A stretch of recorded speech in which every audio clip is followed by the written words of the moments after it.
आज आप लिख दो कि अगले 3 साल में इस बिजनेस से मैं 5 करोड़ कमाऊंगा, और उस लाइन को प्रूव करने के लिए अपने आप को जला दो। आप लिख दो और फिर उस लाइन को प्रूव करने के लिए अपने आप को मैं कहता हूं जला डालो।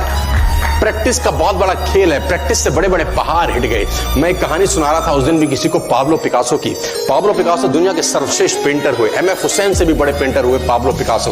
पाब्लो पिकासो न्यूयॉर्क में एक स्ट्रीट में घूम रहे थे, तो एक लेडी उनसे टकराई। उस लेडी ने पहचान लिया, यू आर पाब्लो पिकासो, मैंने आपको पहचान लिया। भागी भागी गई, एक पेपर लेके आई और पाब्लो के हाथ में दिया। सर, आप एक बहुत बड़े पेंटर हैं, can you draw something for me? क्या तुम मेरे लिए कुछ स्केच ड्रॉ कर सकते हो? उसने एक पेपर लिया, एक पेंसिल लिया और कुछ स्केच ड्रॉ किया उस लेडी के हाथ में। 30 सेकंड में पलट के दिया। उसने बोला, lady, this is for you, this is a painting worth 50 lakh rupees. This painting cost 50 lakh rupees.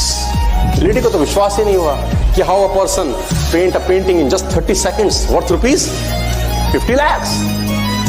तो वो लेडी गई, 3-4 जगह से उसने उसका रेट पता किया। उसने बोला, it's a Pablo Picasso painting ma'am. उसने बोला, yes, it's a Pablo Picasso painting. कितने का खरीदोगे? मैडम, कम से कम 50 लाख रुपए हम आपके दे सकते हैं इसके। Lady was shocked, my dear, she was shocked. 50 lakh रुपए की पेंटिंग 30 सेकंड में। उसने पता किया पाब्लो पिकासो कहां रहते हैं। ढूंढी एग्जीबिशन कहीं थी पाब्लो पिकासो की। ढूंढते ढूंढते पाब्लो पिकासो के पास पहुंची। सर, आपने मुझे पहचाना, मैं वही लेडी हूं, मैं आपको मिली थी, आपने मेरे लिए एक पेंटिंग ड्रॉ करी थी 30 सेकंड में 50 लाख रुपए की। 50 लाख की है सर? उसने बोला, यस आई नो, मैंने बनाई है।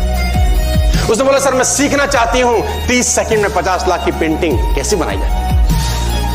पाब्लो ने कहा, लुक मैम, जो पेंटिंग आपने 30 सेकंड में 50 लाख की बनी हुई देखी, उसको बनाने के लिए मुझे 30 साल लग गए।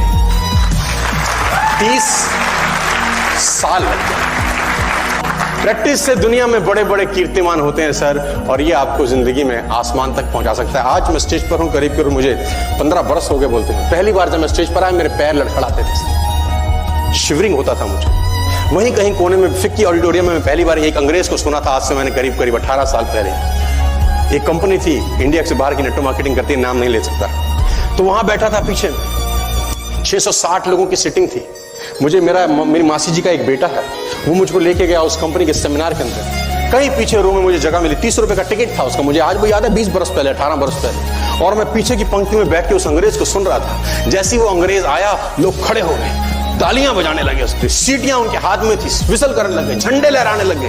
मैं वहां बैठा सोच रहा था कि सोनू शर्मा, तेरी जिंदगी में कभी ऐसा हो सकता है? तू तो स्टेज पे जाएगा, तेरे तो पैर कांपते हैं। मैं शाही आदमी था, बोला नहीं जाता था, बात नहीं करी जाती थी, लेकिन प्रैक्टिस प्रैक्टिस प्रैक्टिस और प्रैक्टिस, वहां से यहां पहुंच गए सिर्फ और सिर्फ।